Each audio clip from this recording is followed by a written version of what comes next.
Finally, tafakkaru fi khalqillahi ta'ala wa la tafakkaru fi zatillahi ta'ala. Pikirkan apa yang dijadikan oleh Allah dan jangan kamu pikirkan pada zatnya. Menunjukkan bahwasanya apa yang dijadikan Allah itulah yang dikaji. Segala sesuatu yang diciptakan pasti baharu. Yang namanya baharu itu tentu ada suar, yakni perumpamaan-perumpamaan agar sampai seseorang itu kepada Allah.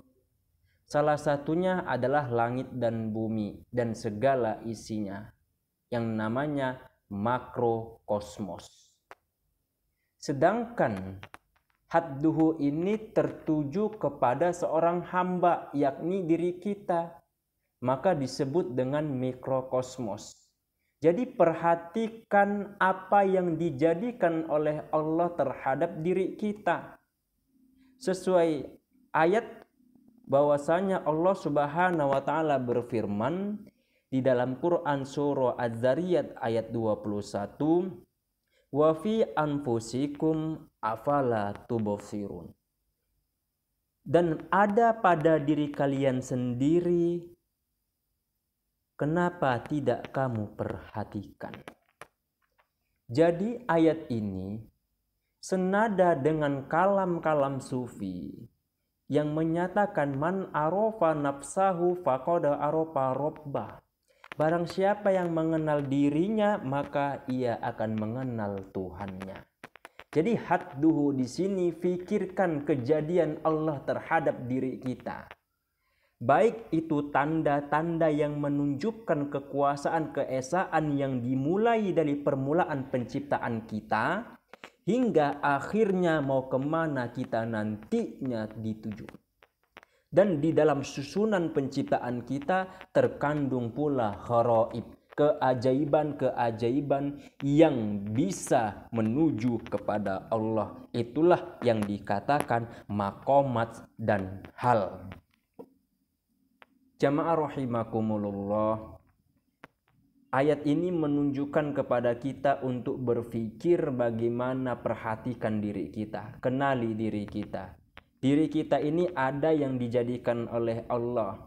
Sifat, asma'nya, af'alnya terkandung di dalam diri kita.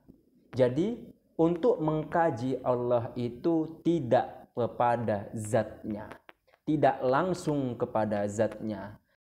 Di dalam kitab Durun Nafis, kata Sayyid Ali Al-Khawas radhiyallahu an, beliau berkata, tidak ada seorang pun di antara makhluk ini yang dapat menggambarkan dalam hatinya serta menemukan kunnizat Allah Ta'ala. Karena Allah itu bukan sesuatu ain yang bisa diperkirakan oleh akal atau yang bisa dipandang oleh pandangan hati dan mata kepala. Bahkan dia sebenarnya bukan sesuatu ain yang dapat dikenali atau yang pernah dikenal.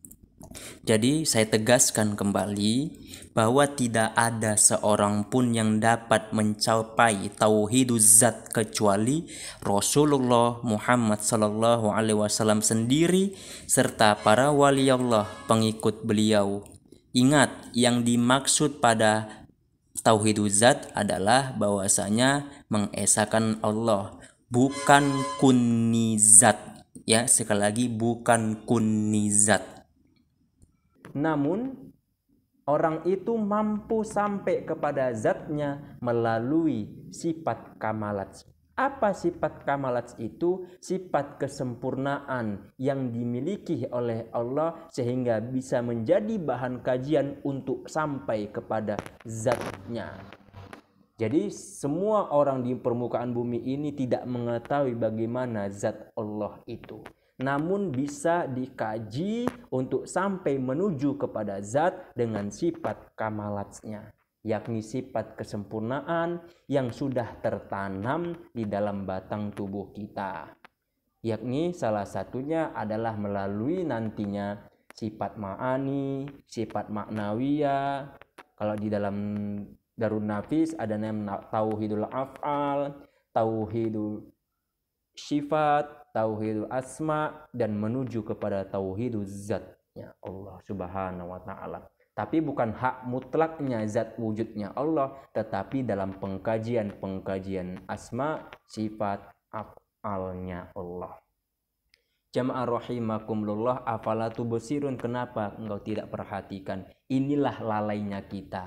Kita tidak menggunakan akal kita dalam ranah untuk berpikir mengenai masalah tauhid kepada Allah. Tauhid kepada Allah adalah hukum akal. Akal ta'aluk kepada musyahadah, yakni kesaksian, yang bisa kesaksian itu berbentuk dia real ataupun abstrak. Sesuatu yang dinampak di mata kepala kita itu nampak jelas terkadang di dalam akal kita, maka disitulah real.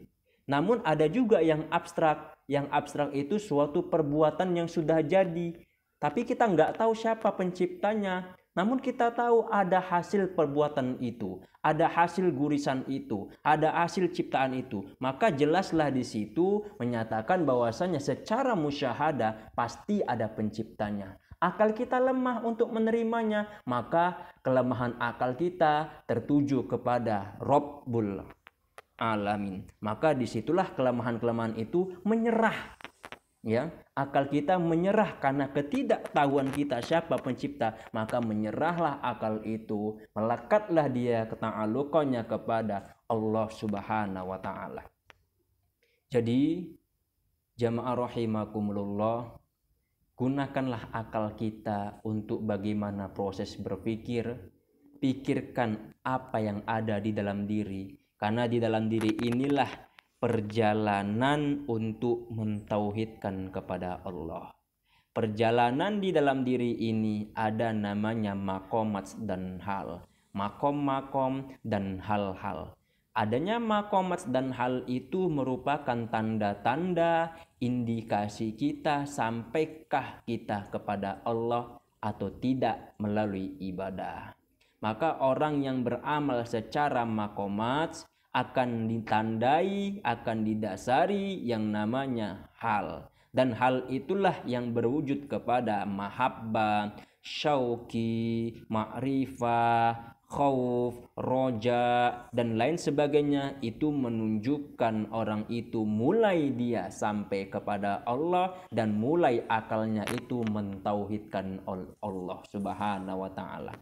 Maka daripada itu jamaah rahimakumullah, untuk bagaimana ibadah itu perlulah pondasi dasar kita ilmu tauhid. Kalau tidak ada ilmu tauhid, bagaimana kita mampu benar-benar menyembah kepada Allah? Bagaimana kita mampu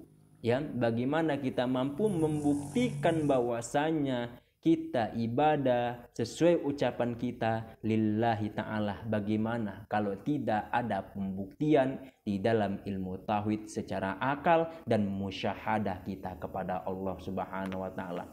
Jadi hadduhu di situ adalah batas atau tanda-tanda orang yang bagaimana sampai atau tidaknya dia kepada Allah. Batasnya apa? Bagaimana pengkajian kepada sifat kamalatnya Allah, bukan kepada zatnya.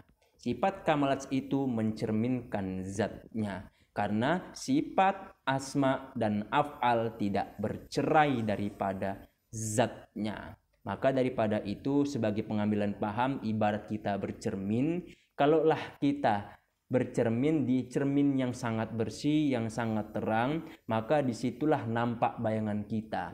Apa perbuatan dan pergerakan bayangan itu, maka sesuailah dengan perbuatan zat itu. Jadi dengan bayangan-bayangan itu bisa kita mengkaji tertuju kepada zat yang wajibal wujud. Jadi kita dijadikan oleh Allah ini merupakan bayangan-bayangan, yakni suar, yakni adalah gambaran-gambaran, perumpamaan-perumpamaan.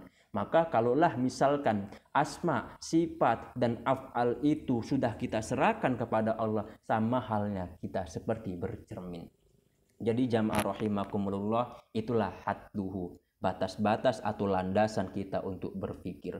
Maka daripada itu, wujudkan keyakinan kita sampai kepada Allah, sampai kepada nilai kognitif yang keenam. Itu butuh proses, butuh perjuangan, dengan banyak beramal, dengan banyak membaca, dengan banyak muzakarah, dengan banyak mendekati para masyayikh, yakni untuk menuntut ilmu dan amal. Jangan kita berdiam diri, tapi bergeraklah kita untuk bagaimana pemahaman sampai kepada keputusan aqaidul iman. Itulah yang barangkali bisa saya sampaikan pada pembahasan hadduhu. Sekian, terima kasih. Wassalamualaikum warahmatullahi wabarakatuh.